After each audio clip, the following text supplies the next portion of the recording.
Yo, so there's this dude who recently was on an interview where he was lost at sea for 438 days. Holy. That's so long. He ends up saying that he had the best sex ever out there.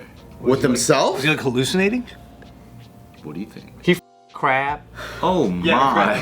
You ever see Life of Pi? What the Don't knock it until you try it.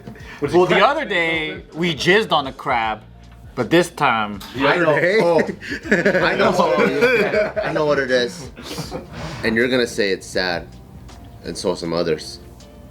It was because for once the sex was voluntary. Jesus. So he's a rapist at sea? I don't know. I was just trying to play with your. trying to nuke every video today. How do we get The demonetized all section has day? been pretty wild today.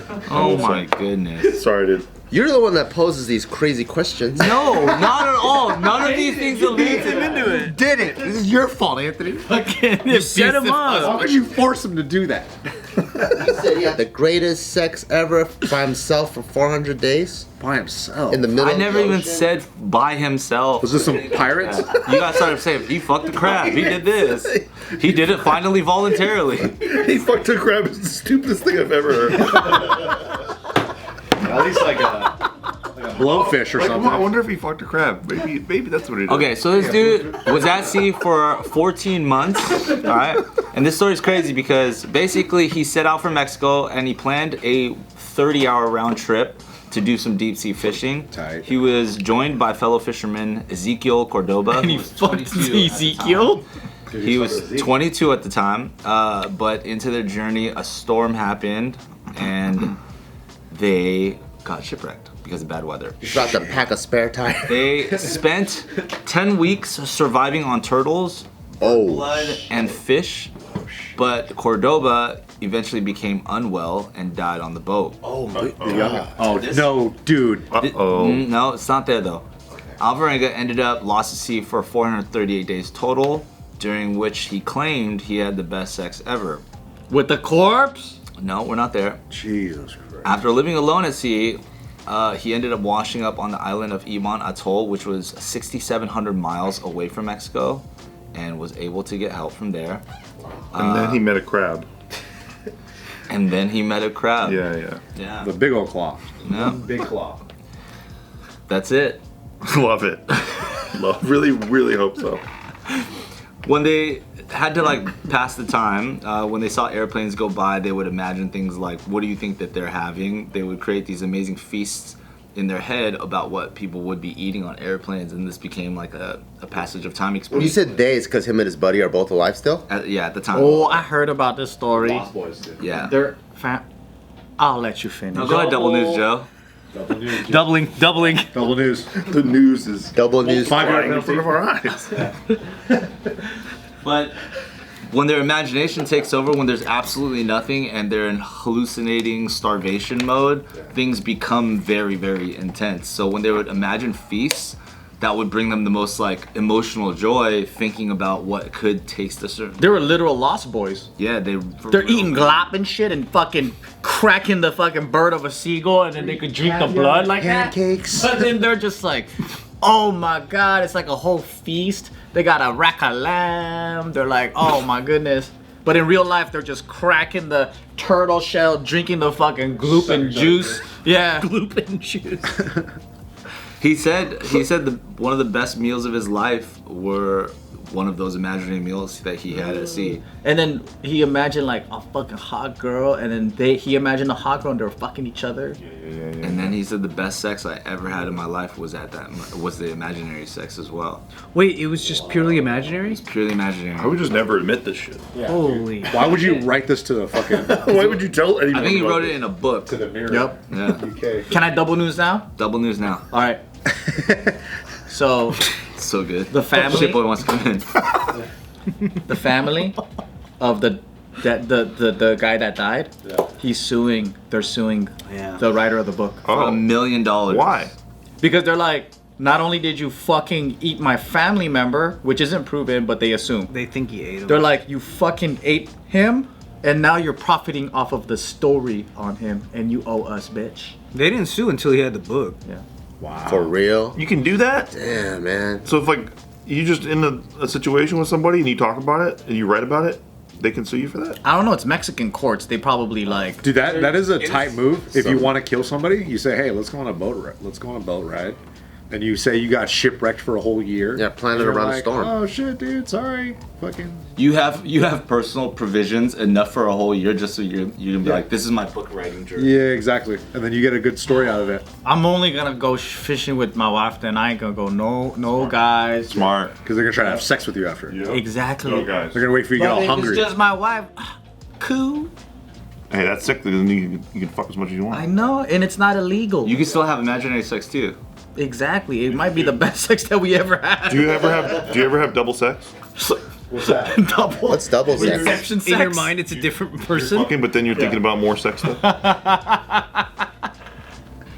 Just ongoing. You're having sex missionary. You're thinking of doing it from behind. Your fantasy's just adjacent. Double news, double sex. Joe's ADD is so great that I think he probably could do that. Yeah. You're good at it. I could be in and out while in and out. At In and Out too. Yep. Oh shit. Thinking about it now. All at once. That's crazy. That food lived on fucking seagull blood.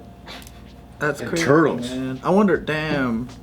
And they didn't have any tools like to not like they just had to crack the neck and just drink out of the beak or some shit. Slurp it up. Yeah. Or like the turtle. Birds. 400 days is crazy. That's a long time. That's a really long time. Yeah, 14 months is fucking. That's a Wait, long. were they on an island? No, they were on a boat.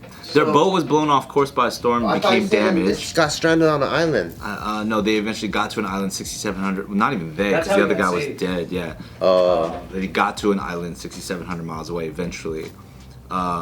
Their boat was damaged in the storms, and the fisherman was forced to dump around 500 kilograms of fresh fish that they had caught.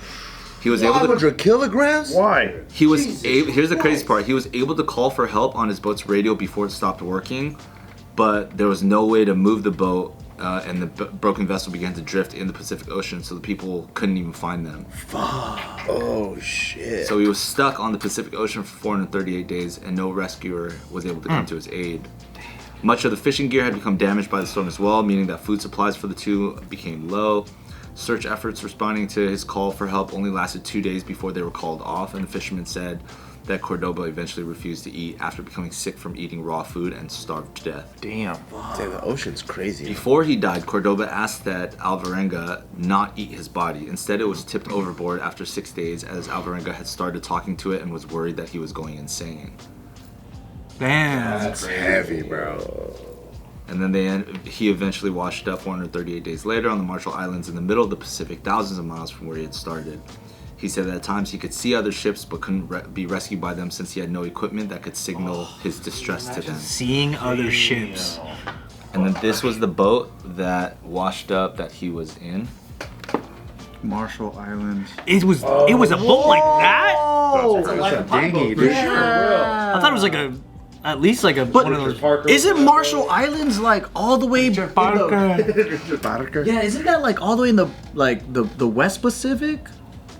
What the island that he washed up on? Like the Marshall Islands, like mean, if he starts 6,700 from miles away. Mexico, 6,700 miles away. that's further than Hawaii. Is it? Yeah, That's fucking crazy. I think there was a big war, like during World War II, a big thing happened on the Marshall Islands. So that's like drifting from Long Beach past Hawaii. Yeah. That's fucking insane, dude. In a little dinghy like that? Dude, imagine if he had to go all through that and it was just he washed up at Channel Islands. That'd be cool. And he could have seen the LA the whole time. It really sucks to be like, let's say this guy's telling the truth. Imagine what it feels like to have like a pact with your friend that you're not going to eat him, and you decide to just roll the dice on catching more birds, and then at the end of it, people are like, "Nah, you ate that fool." That's so true. Fucked up. Like that's like one of the most meaningful things you've ever done, and then people are like, "Cap." And you're getting sued by the family. That's why you can't tell the internet anything because everyone does that shit. It's like, oh, you're lying, dude. It's Well, bullshit. how much Yeah. do you think he covered up? Well, when you're going insane and when you're starving, Exactly. also though, it's like you start rationalizing weird ways, right? Like, Dude, Crab had a pussy. I know it did. I saw it. I dumped this body overboard. I don't eat it out of honor, but it's eaten anyway. Yeah. You know what I mean? That's why you just Fishing gotta. Whale came in Crab and was ate gonna it. fuck me. I might as well. That's why you just gotta take the book for fiction, because you gotta remember the author is fucking his imaginary friend and shit. So you can't trust nobody that talks like that. I mean, This let's is a think, double let's- jeopardy moment. He might as well go back and eat that shit anyway. Yeah. Have you guys seen that documentary with the Indian boy? The documentary about Laffa Pai when he gets shipwrecked? Yeah. There's a documentary. He's chilling with. He's chilling with a tiger. Yeah, Mr. Parker. Isn't that just Life of Pi? I thought it was a documentary. It's a documentary. Yeah. It came out a couple years ago. Turned out he was dreaming the whole It time. gave me a real idea Parker. Richard Parker. of what it's like life on a boat far away in the Pacific. And I think that's the case here. It's honestly the same story. It is. It's 1,000% Crab had a the same. pussy? So you're saying I know it did, I sex just know. plagiarist? I saw it. It was a really good movie. It's really good. Life Pie was amazing. It was a great documentary. Yeah, but remember at the end when he's at the hospital and then they're just like, Yeah. this motherfucker made that shit up. Yeah, that didn't happen. I thought that it was about. Believing in No, it's not that he God, made it story. up. It's that the animals representative people. It was a battle of himself. Well, yeah, because he's Delulu. Yeah, Delulu. Holy shit. Hell yeah.